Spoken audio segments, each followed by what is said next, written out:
My parents convinced me to put my house in their name for legal reasons. I trusted them. A year later, they gave it to my brother as a wedding gift. I didn't say anything. I just packed my things and left. 6 months later, they kept calling me nonstop. I'm Sam, 29 years old, living in Ohio, and a year ago, my life fell apart because I trusted the wrong people. I had a small house, a solid job as a systems technician, and thought my family was trustworthy. But one stupid decision left me with nothing. And here I am, writing this event and try to understand what happened. I'm not one to share my life, but maybe putting it into words will help. It all started at a family dinner at my parents' house, Tom and Linda. They held these gatherings every so often to keep the family close. It was them, my younger brother Ryan, 26, and me. Ryan was always the favorite. They never said outright, but it was obvious. They gave him more attention, more help, everything. I was the one who managed on my own, who didn't need anything. I never complained, but it hurt sometimes. That night, while we ate, my dad brought up my house. I bought it 2 years earlier with a mortgage I worked hard to get. It was simple. 3 bedrooms, a small yard, a living room with good light. I was proud to have something of my own, without asking anyone for a dime. But my dad said something that got me thinking. Sam, we've been talking, he started, serious. Your house is a big responsibility. With inheritance laws and taxes, you could run into problems. Your mom, and I think it'd be better to put it in our name, just for legal reasons. It's to protect you. My mom nodded with a smile that seemed genuine. It's just a formality, Sam. You keep living there, paying the mortgage, everything stays the same. But this way, if there's an issue with the bank, you're covered. I didn't know much about laws, and what they said sounded reasonable. They were my parents. They'd always managed their money well, and I had no reason to distrust them. Who wouldn't trust their family? Sounds logical, I said, though something felt off. So, we just changed the name on the papers? Exactly, my dad said, as if it was already decided. We'll handle it with a lawyer friend. You don't have to do anything. Ryan, who was on his phone, looked up and smirked. Sam, don't be paranoid. Mom and Dad know what they're doing. What? You think they're going to steal your house or something? His tone was mocking, like I was an idiot for even considering it. My parents laughed with him, and I just smiled to avoid a fight, but it bothered me. I spent a few days thinking it over. I searched online, but the articles about property were a mess of legal terms. I talked to a friend who works in real estate, and he said it wasn't unusual, but suggested I get a document stating the house was still mine in practice. When I mentioned this to my parents, my mom freaked out. A document? You don't trust us. Her voice sounded hurt, like I'd betrayed her. My dad was colder. We don't need papers between family. If you don't want to do it, fine, but don't complain later.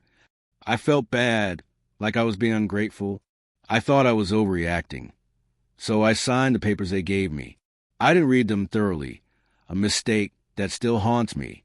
The lawyer, a guy who seemed like my dad's friend, said it was a quick formality.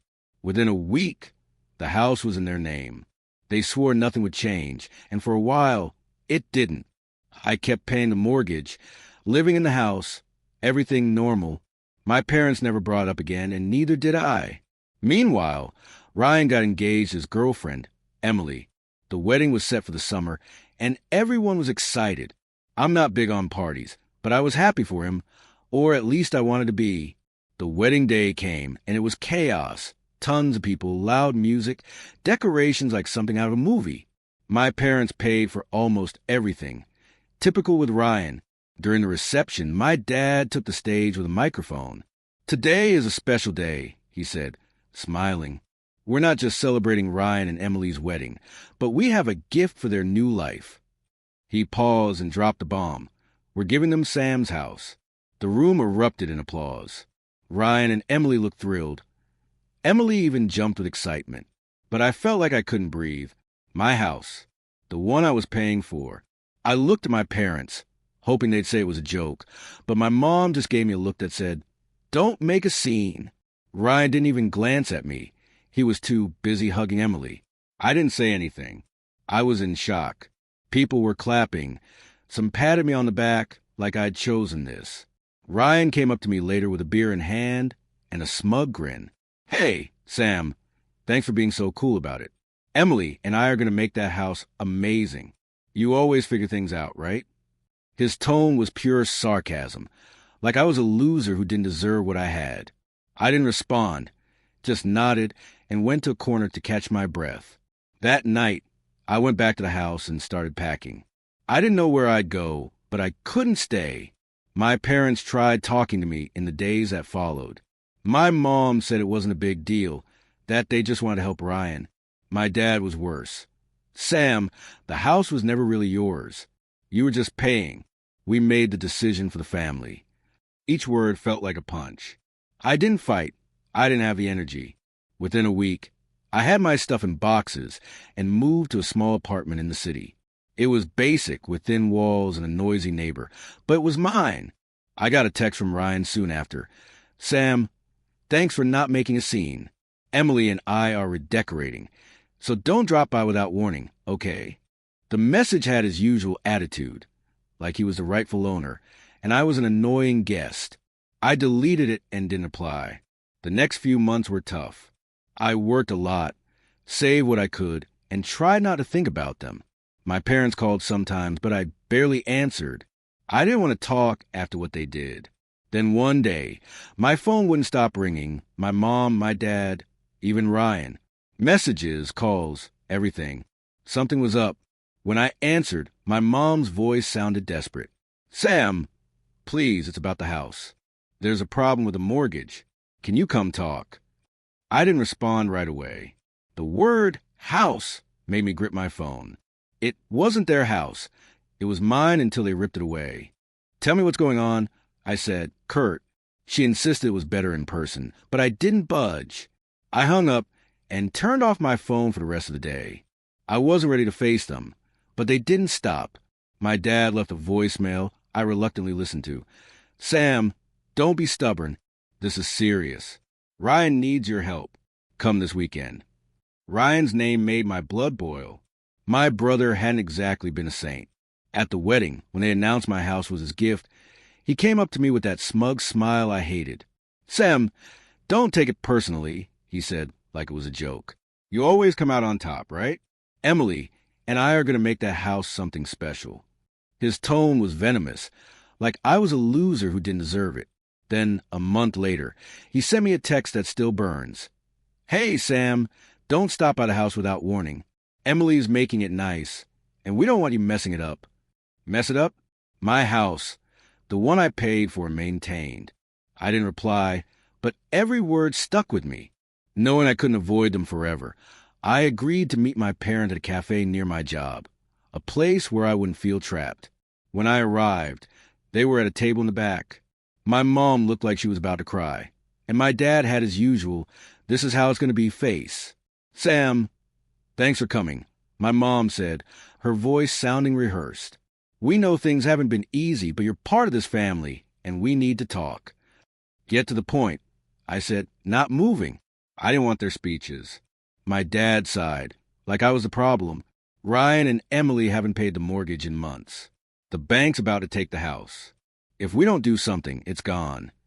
I stayed silent, letting the words sink in. I'd paid that mortgage without fail, and now Ryan, who strutted around like the house was his by right, couldn't handle it. I wanted to laugh, but the anger was stronger. "And what's that got to do with me?" I asked, my tone not hiding my frustration. "Sam, don't be selfish." My mom snapped, like I was a bad guy. "Ryan's your brother. If he loses the house, where will they live? You have a good job. You could help with some payments, just until they get back on track." I stared at her, incredulous. Help with the house they took from me? The one I maintained while Ryan and Emily played king and queen? My voice came out louder than I meant, and a couple of tables turned to look. I lowered my tone, but not the fire. "You gave it away. That was your grand gesture. Now you wanted to save it." My dad leaned forward with that intimidating look he used. "It's not that simple. If the bank takes the house, we all lose. Do you want to see your brother on the street?" I didn't answer right away. I thought about Ryan, his arrogant attitude, how he never apologized, how he treated me like I was in the way. I thought about my parents, how they manipulated me with their legal reasons. And then an idea hit me. It wasn't noble, but it was fair. Maybe I can help, I said after a pause, but on one condition. The house goes back in my name. If I'm paying, it's mine. No negotiations.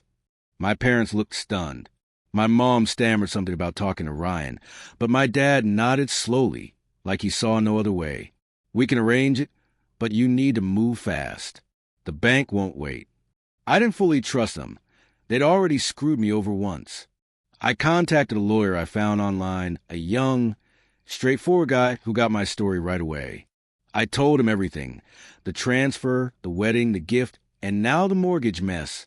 He explained that my parents had signed the house back to me, but I needed a solid contract to ensure they couldn't pull anything again. Don't sign anything without reviewing it, he warned, and make sure the mortgage is in your name. That week, we met at the lawyer's office. My parents, Ryan, Emily, and me. Ryan showed up late, with that annoyed look he got when things didn't go his way. Emily was glued to his side, glaring at me like I was the villain. Ryan didn't greet me. He just sat down and crossed his arms. "This is stupid," he muttered, loud enough for everyone to hear. The lawyer laid out the terms. My parents would transfer the house back to me, and I'd take over the mortgage, including the overdue payments. The bank demanded a big payment to stop the foreclosure, which meant using almost all my savings. It was a risk, but worth it if I got back what was mine. "Seriously, Sam?" Ryan interrupted the lawyer. "You're going to take our house just because you can? What kind of brother are you?" His voice dripped with contempt, like I was a traitor. I looked him dead in the eye, unflinching. The brother who paid for that house for years, who kept it up while you and Emily redecorated. Want to talk about being a good brother? Tell me, Ryan, when were you planning to pay the mortgage? He turned red but didn't answer. Emily touched his arm, whispering something, and he let out a bitter laugh. "You're pathetic, Sam. Always resentful because we don't love you as much as you think." That hurt, but I didn't give him the satisfaction of reacting. My parents looked uncomfortable but said nothing. The lawyer continued, and in the end, everyone signed. The house would be mine again. But I didn't feel victorious, just a cold relief. I paid what was owed to the bank, draining my savings. A week later, the papers were finalized. The house was mine again. I went to see it that same day. Ryan and Emily were still there, their stuff everywhere. I walked in with my key, no knocking. Ryan was sprawled on the couch, watching TV. He jumped up when he saw me. "What are you doing here?" he yelled, stepping toward me like he might push me. "I live here," I said, calm but firm. "You have until the weekend to get your stuff out. The house is mine." "You can't do this," he roared, pointing at me. "Mom and Dad said we could stay. This is ours." "Not anymore. They signed the papers." "Weekend, Ryan. I don't want trouble." Emily came in, phone in hand, eyes blazing. "Sam, this is cruel. We're your family. How can you kick us out like this?" "My family took my house," I said, not budging. I took it back. "Weekend." Ryan took a step toward me, and for a second I thought he might hit me, but he stopped, breathing hard. "You're going to regret this," he hissed. "You don't know who you're messing with." "We'll see," I said, and turned to leave. I knew this wasn't over. Ryan wasn't one to let things go, and something told me he'd try something. But for the first time in months, I felt in control. The house was mine, and I wasn't letting anyone take it again. The days after reclaiming my house were strange. I walked through the rooms, seeing the walls Emily had painted a gray I hated, the new furniture I didn't choose, and felt a mix of relief and rage. The house was mine again, but the cost was high. My savings, my trust in my family, and any hope things could go back to how they were. I kicked Ryan and Emily out that weekend, and though I didn't admit it then, part of me enjoyed watching them load their stuff with defeated looks. But I knew it wasn't over. Ryan wasn't one to stay quiet, and my parents wouldn't let my defiance slide without a fight. The first sign of trouble came Monday morning with a text from my mom. "Sam, what you did was selfish. Ryan and Emily are in a motel because they have nowhere to go. Is that what you wanted?" I didn't respond. Then came my dad with an email that sounded like it was written by a lawyer. If you don't reconsider your decision, we'll take legal action. The house is still a family matter. Legal action? The house was in my name. I was paying the mortgage, and the papers were clear, but the message made me nervous. I didn't trust them, not after how they tricked me the first time. I decided to move fast. I called my lawyer, Mark, the one who helped me get the house back. I told him about the messages, and he said they didn't have much legal ground, but I should be prepared. People like your parents don't give up easily, he said. And your brother sounds like he holds grudges. Watch your back. His words stuck with me, and I started feeling like the fight was just beginning. That week, while trying to get back to my routine, I noticed weird things. I found a package on my porch with no sender, containing a note, "Enjoy your house while it lasts." No signature, but the tone screamed Ryan. Then someone keyed my car, scratching thief into the door. I called the police, but without proof of who did it, they couldn't do much. I started looking over my shoulder, closing the curtains at night, double-checking the locks. I wasn't paranoid, but I knew Ryan wouldn't let it go. Things got uglier when Ryan showed up at my job on a Friday afternoon. I was in the break room having coffee when a co-worker said someone was looking for me at reception. There was Ryan in a wrinkled shirt, eyes red like he hadn't slept. He didn't give me a chance to speak. "You're a piece of trash, Sam," he shouted, making everyone in the office turn to look. "You left us on the street for your damn pride. You think you're better than us?" I tried to stay calm. "Ryan, don't do this here. Let's talk outside." But he wouldn't listen. He kept yelling, saying I'd ruined his life, that Emily was devastated, that my parents were disappointed. Security escorted him out before he could say more, but the damage was done. My co-workers were giving me weird looks, and my boss called me in to ask what was going on. I gave a vague explanation, but I felt my world shaking again. That night, sitting in my living room, I made a decision. I wasn't going to let them intimidate me. If they wanted a war, they'd get one, but on my terms. I called Mark and asked him to check if there was any way to protect myself legally against harassment. I also contacted a friend, Chris, who worked at a security company. He helped me install cameras at the house, one on the porch, one in the backyard. "If someone tries anything, we'll catch it," he said.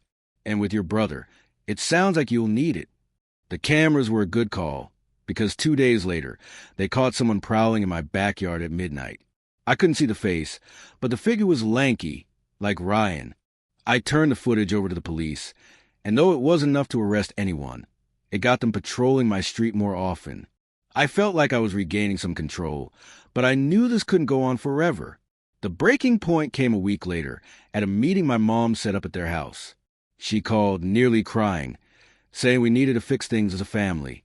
I didn't want to go, but Mark convinced me. "Go, but record everything," he said. "If they try anything, you'll have proof." I bought a small voice recorder and went nerves on edge. When I arrived, everyone was there, my parents, Ryan, and Emily. The tension in the room was thick enough to cut with a knife. My mom tried to start with a speech about family, but Ryan cut her off. "Sam, you're a selfish jerk," he spat, pointing at me. "You took everything from us. You think you can live in peace after this?" "I didn't take anything," I said, keeping my voice steady. "I took back what was mine. I paid for that house, Ryan, not you. And if you couldn't handle the mortgage, that's your problem, not mine." "Liar," he shouted, standing up. "Mom and Dad paid for it. You just signed papers." That was the last straw. I pulled out my phone and showed the bank statements I'd saved, every mortgage payment that came out of my account for years. "This is what I paid," I said, looking at all of them. "And this," I showed the transfer documents, "is how you tricked me into giving you the house. Want to talk about justice? Let's start there." My dad tried to step in, saying it wasn't the time to air dirty laundry, but I cut him off. "No, Dad, you used me.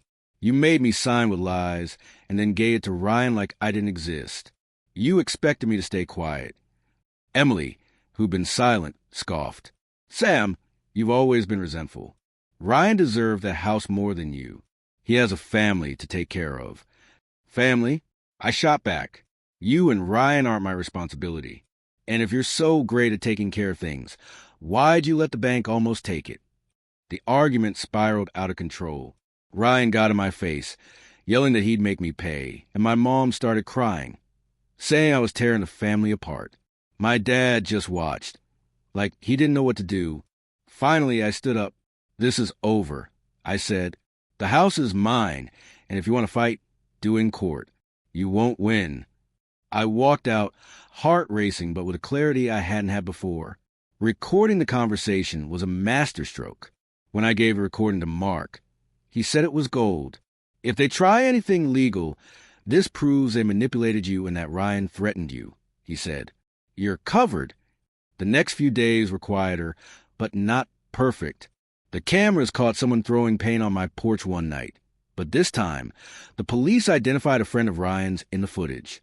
They arrested him, and though Ryan wasn't directly charged, I knew he was behind it. I filed a restraining order against him, and that seemed to calm things down. My parents stopped calling, and Emily sent me a text saying she hoped I was happy with my empty life. I ignored it. Over time, I started making the house mine again. I painted the walls a color I liked, got rid of Emily's furniture, and bought new stuff, bit by bit. I also did something I didn't expect. I invited Chris and a couple work friends over for a small barbecue in the backyard. It was the first time in months I laughed for real, that I felt my house was a home again. I don't know what happened to Ryan and Emily after that. I heard they moved to a small apartment, and that Ryan was working at a warehouse. My parents haven't contacted me, and though I think about them sometimes, I'm not ready to forgive. Maybe I never will be. But I learned something. Family isn't always what it seems, and sometimes the only person you can trust is yourself. Looking back, I don't regret fighting for what was mine. The house isn't just a place. It's proof I didn't give up, and though the road was tough, it was worth it. Now, when I lock the door at night, I know no one's taking it from me again.